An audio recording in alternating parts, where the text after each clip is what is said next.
नमस्कार दोस्तों, मैं राजेश सिंह। और बहुत लोगों ने मुझसे रिक्वेस्ट किया था कि आप कोविड के बारे में कुछ क्यों नहीं बताते, कोरोना के बारे में कुछ क्यों नहीं बताते, किस तरीके से हम अपने आप को प्रोटेक्ट कर सकें। मैं आपको एक शख्स के बारे में बताना चाहूँगा जिनका नाम है रैल्फ स्टेनमैन।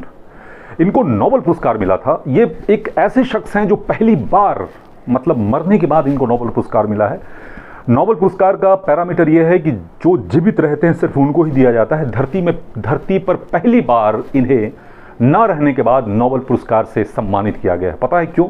क्योंकि इन्होंने एक सेल का डिस्कवर किया था जिसका नाम था डेंड्रिटिक सेल, जो हमारे शरीर में है। और वो डेंड्रिटिक सेल का जो काम है बहुत ही कमाल का काम है। वो डेंड्रिटिक सेल ये करता है कि कोई भी हमारे शरीर में जब अनवांटेड वायरस या कीटाणु या कुछ भी कह लें, अगर हमारे शरीर में प्रवेश करता है तो ये अलर्ट हो जाता है और टी सेल को ये मतलब यूँ कह सकते हैं कि एक्टिवेट कर देता है। कुछ और भी सेल है जिसको ये एक्टिवेट कर देता है और एक्टिवेट होने के बाद जो अनवांटेड सेल आपके शरीर में गया है उसे पूरे तरीके से खत्म कर देता है। और जब यूँ समझ लीजिए कि टी सेल या डेंड्रिटिक सेल मिलकर बाकी अनवांटेड सेल को जब उससे फाइट हो रहा होता है तो उस वक्त टेम्परेचर हमारा शरीर का थोड़ा हाई हो जाता है। और उस टेम्परेचर हाई होने से आप घबराएं ना, बल्कि उस वक्त वो फाइट होने के कारण टेम्परेचर हाई हो रहा होता है। जैसे कि अगर पुलिस और एक आम पब्लिक के बीच अगर युद्ध हो या फाइट हो, जब आम लोग जब पत्थर मारना शुरू करते हैं तो पुलिस वाले क्या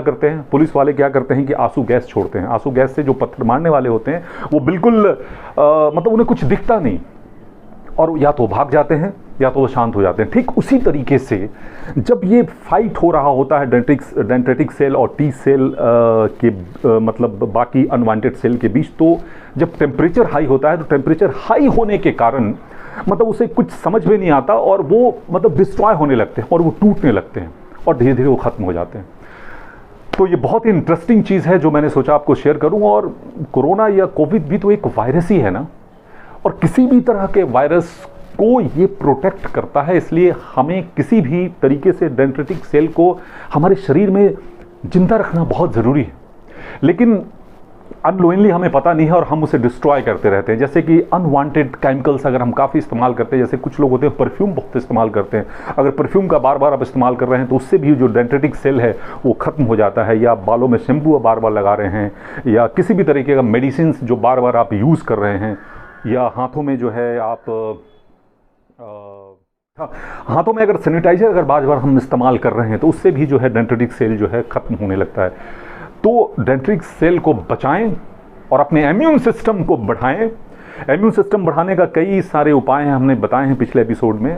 मैं डिस्क्रिप्शन में उसका लिंक भी दे दूंगा। और आप ये भी पता कर सकते हैं कि आपके शरीर का इम्यून सिस्टम अभी प्रॉपर काम कर रहा है कि नहीं, और अगर नहीं कर रहा है तो उसे कैसे बढ़ाएं, वो डिस्क्रिप्शन में आप देख लीजिएगा, वो मैं लिंक दे रहा हूं।